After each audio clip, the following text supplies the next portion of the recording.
Assalamualaikum warahmatullahi wabarakatuh. Ya, akhir-akhir ini kan dalam rangka pemilihan capres tuh banyak beredar berita-berita yang satunya positif, satunya negatif. Apakah kita yang bakalan memilih itu dengan melihat sisi negatifnya itu termasuk ikut menggunjing juga itu ya? Terima kasih. Wassalamualaikum warahmatullahi wabarakatuh. Calon presiden.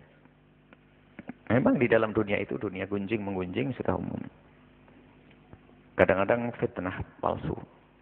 Dusta yang diangkat. Subhanallah, memang berat urusannya. Yang berhak memberikan tazkiyah itu adalah orang yang tahu. Sudah pernah tazkiyah, kita bicara tentang tazkiyah itu rekomendasi atau menyetempel. Makanya sungguh amanat bagi seorang tokoh itu mengatakan, tolong pilihlah dia karena dia orang baik. Wah, ini tanggung jawab Allah Subhanahu wa taala. Karena kita merekomendasi orang yang kita tidak tahu pun juga sebuah kesalahan besar. Kecuali kita memang sudah ada tahu tanda-tandanya, mungkin pernah berhubungan, komunikasi, kemudian tahu program-programnya.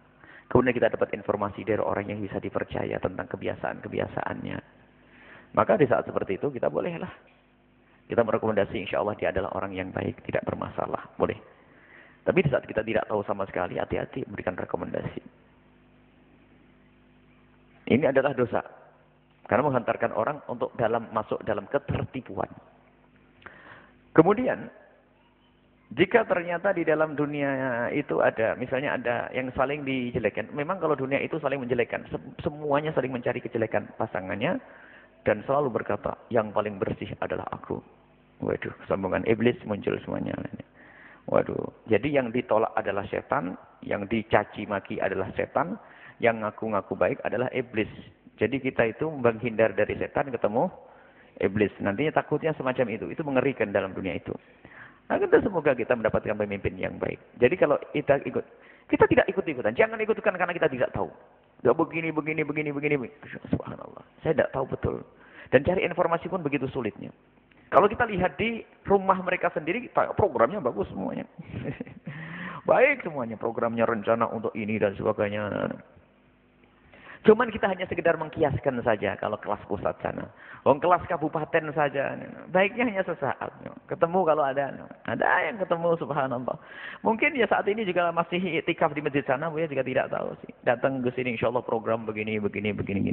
Cuman pernah kasih tahu kalau program tidak usah nunggu jadi wali kota atau jadi bupati. Sekarang buat musola yang banyak pesantren sudah program dakwah. Cita-citanya nanti kalau saya jadi Bu ya, insya Allah akan saya buat begini. Ini program. Karena di Cirebon belum ada. Ini kita akan buat begini. Waduh, Masya Allah. Ini investasi.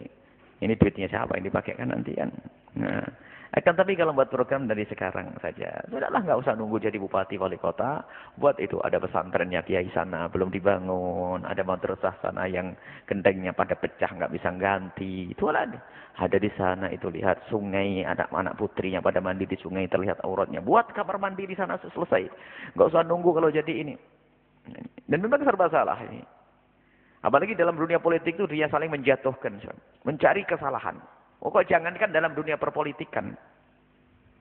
Dalam dunia perpolitikan, percatu apa? Di dalam dunia dakwah sendiri ada. Imam Ghazali menyebutkan, wah ada muncul namanya fitnah. Imam Ghazali termasuk orang yang makan fitnah. Dan dihujat Imam Ghazali dikatakan macam-macam. Imam Ghazali. Dalam dunia itu lihat, dalam dunia dakwah saja persaingan. Dia cari makom juga kan. Imam Ghazali rahimahullah ta'ala. Sehingga ada disebutkan bahwasanya pada zaman Imam Ghazali itu ada orang segede Imam Ghazali. Orang dari Imam Ghazali itu susah. Ada orang bahkan dikatakan lebih gede dari Imam Ghazali. Akan tapi kerjaannya adalah memusuhi Imam Ghazali. Sehingga setiap membuat karangan itu selalu menjatuhkan Imam Ghazali, merendahkan Imam Ghazali. Subhanallah, Allah angkat Imam Ghazali. Sampai hari ini pun bukunya orang tersebut tidak ini. Dan ternyata sampai orang pun tidak bisa menghafal nama orang tersebut. Menghafal namanya pun tidak bisa. Menghafal namanya orang yang menghujat Imam Ghazali itu nggak bisa. Karena direndahkan oleh Allah. Memang begitulah. Terus ada saja maki. Makanya kalau sudah membawa menyangkut paut tentang aibnya orang yang kita juga tidak tahu, lebih baik diam saja. Sebab sebetulnya memang bukan tugas kita untuk menilai. Dan ini merupakan sistem Islam. Kalau sistem Islam itu namanya ada syuro. Syura itu adalah orang-orang yang cerdas, berpikir, para ulama, orang-orang soleh, yang punya kecerdasan, punya wawasan, berkumpul, nanti memilih satu orang. Orang yang dipilih ini benar-benar sudah diseleksi. Dicontohkan Sayyidina Utsman diangkat, Sayyidina Ali. Mereka dipilih dari orang-orang pilihan. Ya kalau kita itu subhanallah kita tidak kenal sana. Makanya perlu nih. Kalau karena sistemnya sudah salah. Kalau sistem sudah salah ya sudah wah teman-teman.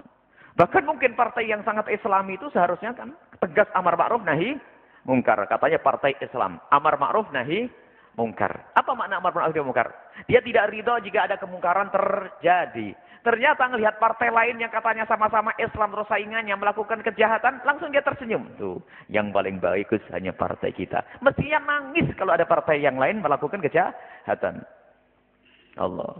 Musibah yang karena partai Islam. Pernah kita ingatkan, lihat, jangan tertipu. Kalau kita belum merasa ternyuh lihat partai Islam yang terjerumus, maka ketahuilah partai kita sebelum Islam yang sesungguhnya. Sehingga pengen dianggap paling bagus. Partai paling bersih. Lihat, kalau sudah ngomong gitu, kesombongan lihat Allah akan hinakan. Itu masalah di dalamnya. Sama, hati-hati. Partai paling bersih. Dulu mengatakan partai paling bersih. Bisa saja Allah menjadikan salah satu dan mereka merusak di dalamnya. Karena memang merendahkan itu tidak diperkenankan. Dan lihat itu. Biar. Sebab ada memang orang yang mungkin juga dari pelaku-pelakunya. Waktu itu ada sebuah partai yang sama-sama Islam. Satu Islam, satu Islam. Partai Islam satu ini terjadi satu kejahatan di dalamnya. Sehingga dikatakan, memang partai itu kotor kok. Tidak ada partai yang bersih seperti partai kita. Dan dengan bangganya. Dengan bangganya. Berarti dia tidak pernah terenyuh kalau melihat partai lain melakukan satu kehinaan. Berarti tujuannya bukan Allah subhanahu wa ta'ala. Lihat. Kalau orang tujuannya Allah, dia akan subhanallah. Atas nama Islam ya Allah. Lindungi jaga ya Allah. Mungkin menasihati mengingatkan. Tapi kalau sudah saingan politik, tidak, malah membuat jebakan. Semoga dia berjebakan, semoga dia terjerumus, kemudian nanti semua jadi partai kotor, yang bagus adalah partaiku. Partai terbersih. Ana khairun minhu, aku lebih bagus darinya. Itu iblis yang ngomong itu. Ya, jadi itu berat urusan-urusan semacam itu. Memang kita mengkomentari banyak orang, tahu memangnya kita. Banyak komentar-komentar disampaikan, paling tidak itu adalah untuk berpikir. Tapi kalau kita untuk mengklaim, untuk menjustis orang, untuk memberikan satu keputusan bahwasanya dia begini-begini, subhanallah, itu adalah pekerjaan yang sangat berat. Kemudian kita bukan sebagai orang yang tahu, bukan sebagai majelis syuronya. Mungkin ada yang bertanya, lalu siapa lagi kalau Buya saja tidak bisa ngomong begitu? Mungkin ada pertanyaannya. Nah, kalau Buya saja tidak bisa ngomong begitu apa? Memang dari sistemnya sudah salah. Sistemnya sudah salah. Jadi kita sistem dengan sistem yang begini tuh benar kita milih pun bisa salah, masih salah. Sudahlah ikuti saja nanti lihat. Kita tidak bisa menduga loh siapa saat ini yang bakal dicalonkan oleh katanya partai mbahmu itu. Mbahmu misalnya, ya, mbahmu itu. Nggak tahu siapa.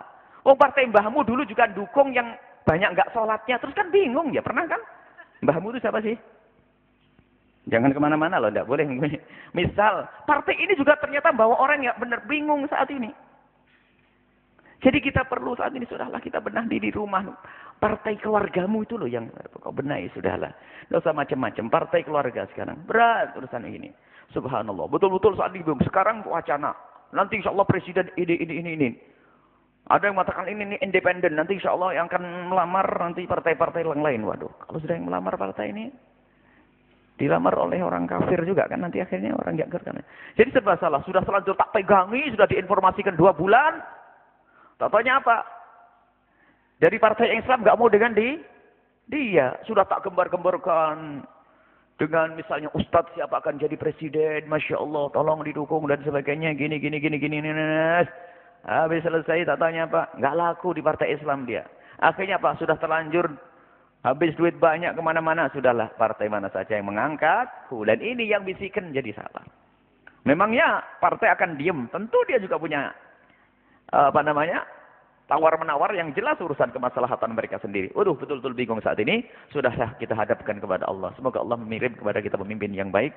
Dan ada kabar gembira, katanya ada beberapa tokoh-tokoh mulia yang di sana sekarang mencoba membuat satu perjanjian dengan beberapa calon-calon. Terserah hitam putih merah kuning, tapi akan dibawa kepada program-program yang Islami. Insya Allah tunggu saja pada waktunya. Insya Allah nanti akan ada informasi bahasanya yang layak dipilih seperti itu karena membuat perjanjian khusus dengan orang-orang soleh. Insya Allah kita tunggu saja. Saat ini belum bisa disuarakan. Selalu dia suarakan. Jika pada waktunya nanti terus suarakan. Cuman kadang, subhanallah, ini benar berjuang, ampuni kita semuanya. Insya Allah dipilihkan menggunjing tetap menggunjing, tidak ada perubahan. Kecuali kita menjelaskan tentang kefasikan seseorang yang dikhawatirkan dia membahayakan, dan itu pun setelah kita tahu benar dari informasi orang dipercaya. Misalnya ada seorang tokoh kiai yang bisa dipercaya bercerita, punya pengalaman pribadi dengan orang tersebut lalu menceritakan. Subhanallah, mungkin kita menceritakan bagaimana.